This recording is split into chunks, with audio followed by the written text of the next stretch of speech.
শুনতে অবাক লাগলেও মাত্র 12,000 রুপিতে ইন্ডিয়ান মার্কেটে আইকিউর একদম বাজেট একটি ফোন আইকিউ G9X লঞ্চ করে দিল অফিসিয়ালি।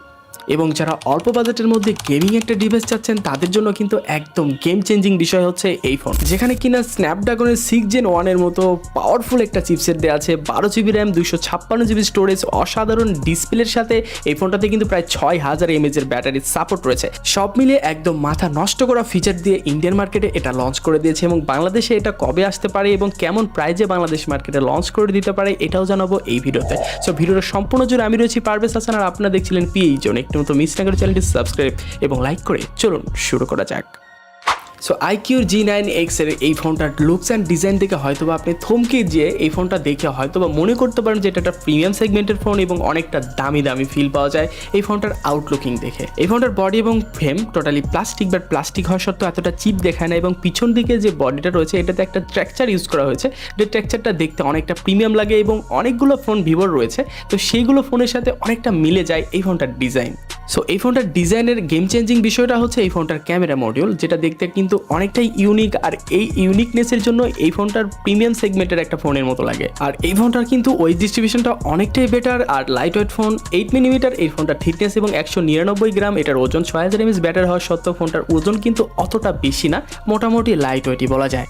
অ্যান্ড এই ফোনটাতে কিন্তু আরেকটা plus point IP64 dust and water resistant রয়েছে, যার ফলে এই ফোনটা কিন্তু বৃষ্টির ছিটাফোঁটা বা ধুলাবালি থেকে আপনাকে অনেকটাই প্রোটেক্ট করবে। এই ফোনটার পোর্শন বাটন সেকশনে সকল রকম গুরুত্বপূর্ণ পোর্শন বাটন দেখতে পাবেন। রয়েছে 3.5mm headphone Jack, Type-C port এবং ডুয়েল স্টেরিও স্পিকারের সাউন্ড সিস্টেম পাচ্ছেন। এছাড়াও সাইড মাউন্টেড ফিঙ্গারপ্রিন্ট সেন্সর রয়েছে এবং উপর দিকে একদম সাদামাটা এখানে একটা নয়েজ ক্যান্সেলেশন স্পিকার থাকলে মোটামুটি একদম কমপ্লিট হতে পারত। অ্যান্ড এই ফোনটার ডিসপ্লের দিকে আসলে আপনি দেখতে পাবেন IPS LCD প্যানেলের একটি 120Hz রিফ্রেশ রেটের 6.72 ইঞ্চির একটি ফুল HD প্লাস রেজুলেশনের ডিসপ্লে ইউজ করেছে, যেখানে 1080x2408 পিক্সেল ইউজ করা হয়েছে এবং এটার PPI ডেন্সিটি রয়েছে প্রায় 393 PPI ডেন্সিটি এবং 1000 নিট পর্যন্ত পিক ব্রাইটনেস। এবং এই ডিসপ্লেটা কিন্তু একটা পাঞ্চোল কাট আউটের ছোট্ট একটা ক্যামেরা মডিউল রয়েছে, যেটা দেখতে মোটামুটি সিমেন্টিক লাগে। এবং এই ফোনটার যে স্কিন টু বডি রেশিওর কথা বলেন তাহলে এটাতে প্রায় 86.4% স্কিন টু বডি রেশিও, তো মোটামুটি সিমেন্টিক লাগে। যেহেতু একটা বাজেট ফোন, সো সেই ক্ষেত্রে এটাতে বেশি কিছু কমপ্লেন করা যায় না। তবে এই বাজেটের থেকে আর একটু বাড়ালে দেখা যাচ্ছে আমরা কিন্তু অ্যামোলেড ডিসপ্লে পাই এবং ইন ডিসপ্লে ফিঙ্গারপ্রিন্ট সেন্সর পাচ্ছি। মানে আপনি যদি রিয়েলমির P1 এর কথা বলেন তাহলে সেই থাকে এটা কিন্তু একটু পিছিয়ে যাচ্ছে ডিসপ্লে সেকশন থেকে, বাট এটা কিন্তু দিন শেষে আপনাকে একটা পুষিয়ে দেওয়ার চেষ্টা করেছে যেহেতু আইকিউর ফোন। সো আইকিউর ফোনগুলো কিন্তু বেসিক্যালি একটা পারফরমেন্স সেন্ট্রিক ফোনগুলো হয়ে থাকে, তো সেক্ষেত্রে এই ফোনটা ডিসপ্লেটা খুব একটা খারাপ দেয় নাই। IPS LCD panel, 120Hz refresh rate, 1000 nits পর্যন্ত বিগ ব্রাইটনেসের ফলে আপনি কিন্তু ডিরেক্ট সানলাইটও এই ডিসপ্লেটা খুব সুন্দরভাবে ভিজিবিলিটি দেখতে পারবেন। এছাড়াও ডিসপ্লের আপনার যদি কালার কন্ডিশনের কথা বলেন তাহলে দেখতে কিন্তু খুবই চমৎকার লাগছিল এবং যে কোনো কন্টেন্ট ওয়াচিংয়ের ক্ষেত্রে এই ডিসপ্লেটা খুব একটা আপনাকে খারাপ ফিল দিবে না। এবং 120Hz রিফ্রেশ রেটের ফলে আপনি এই স্মুথনেসটাও বেটার পাবেন এবং আপনি গেমিংয়ের ক্ষেত্রেও কিন্তু একটা এক্সট্রা অর্ডিনারি পেয়ে যাচ্ছেন। এবার আসি ফোনটার পারফরমেন্স নিয়ে। সো সবার আশা হচ্ছে লো বাজেটের মধ্যে গেমিং একটা ফোন চাচ্ছেন এবং গেমিংয়ের দুর্দান্ত লেভেলের পারফরমেন্স চাচ্ছেন, তো তাদের জন্য আইকিউর G9X এই ফোনটা হয়তো বা কিছু কিছু জায়গাতে আপনাকে বেশ খানিকটা খুশি করতে পারবে। যেমন এই ফোনটাতে কিন্তু Android 14 পাচ্ছেন এবং আর এই ফোনটার ওএস হিসেবে রয়েছে অরিজিন ওএস, কিন্তু ইন্ডিয়ান মার্কেটে এটা কিন্তু ফান্টাস ওএসে লঞ্চ করে দিয়েছে এবং এই ওএসে মোটামুটি আমরা হট অ্যাপস দেখতে পাই এবং কিছু ব্লটিওর অ্যাপস দেখতে পাই। এইগুলো জিনিস আসলে একটু রিডিউস বা এগুলো রিমুভ করে দিয়ে আমাদেরকে নিট অ্যান্ড ক্লিন একটা UI দিলে আমার মনে হয় সবাই খুশি থাকে। এগুলো জিনিস আসলে এই সময় অনেকে মানতে পারে না, তবে বাজেট ফোন হিসেবে কিন্তু এগুলো জিনিস ইনক্লুড থাকবে, এটা কিন্তু মেনে নেওয়ার মতোই। সো এই ফোনটার সবচেয়ে আকর্ষণীয় বিষয় হচ্ছে স্ন্যাপড্রাগনের 6 Gen 1 মতো পাওয়ারফুল একটা চিপসেট দেওয়া আছে, যেটা 4nm আর্কিটেকচারে বিল্ড করা 2.2 GHz একটি ওয়াক্টাকোর প্রসেসর।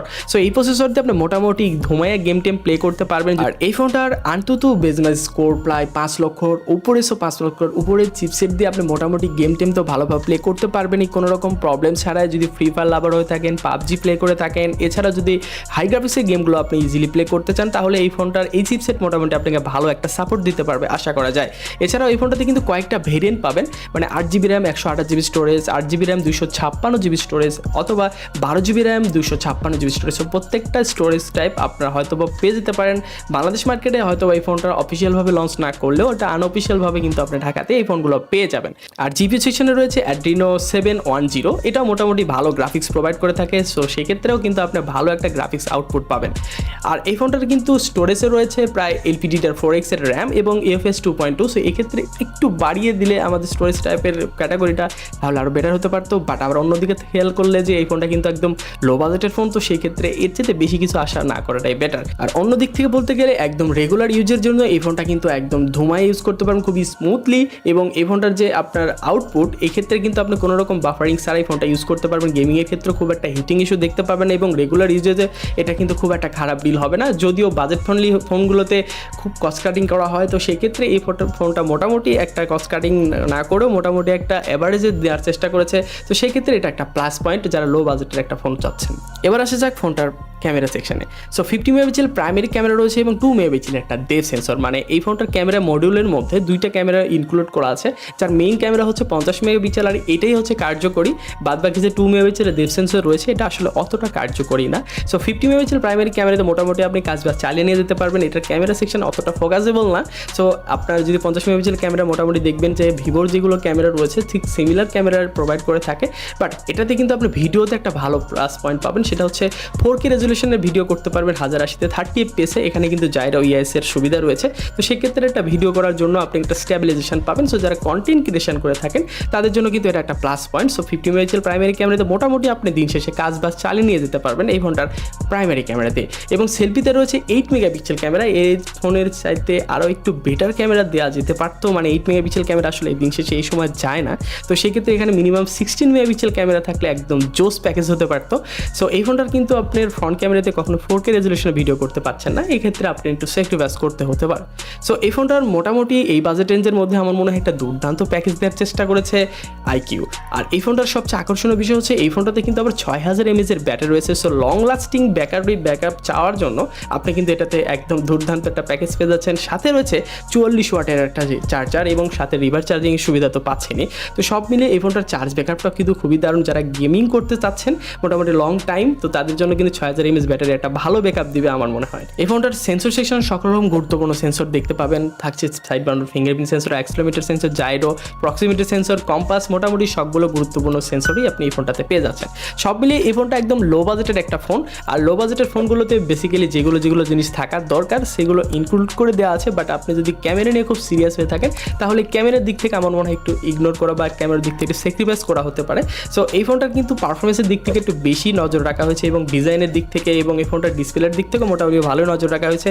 সো মোটামুটি যারা লো বাজেটের একটা ফোন চাচ্ছেন বা 12,000 টাকায় ইন্ডিয়াতে লঞ্চ করে দিচ্ছে, বাংলাদেশে হয়তো বা এই ফোনটা 20,000 টাকার মধ্যেই লঞ্চ করে দিতে পারে বা বাংলাদেশে আনঅফিশিয়ালি পেতে পারেন। তো সব মিলিয়ে এই ফোনটা কিন্তু আমার মনে হয় বাজেট ফ্রেন্ডলি ফোনগুলোর মধ্যে একটা দারুণ প্যাকেজ হতে পারে। যারা মানে একদম ভালো একটা পারফরমেন্সওয়ালা ফোন চাচ্ছেন, এছাড়াও ভালো ডিসপ্লে, ভালো ডিজাইন লাগবে এবং আইকিউর একটা ব্র্যান্ডের মতো ফোন লাগবে, তো তাদের জন্য আমার মনে হয় একটা ভালো ডিল হতে পারে এই ফোনটি। সো আজকের মতো এই পর্যন্ত। দেখাবেন নতুন কোনো ভিডিও, এরকম নিত্য নতুন আপডেট ভিডিও পেতে হলে আমাদের চ্যানেলটির সাথেই থাকবেন। আল্লাহ হাফেজ।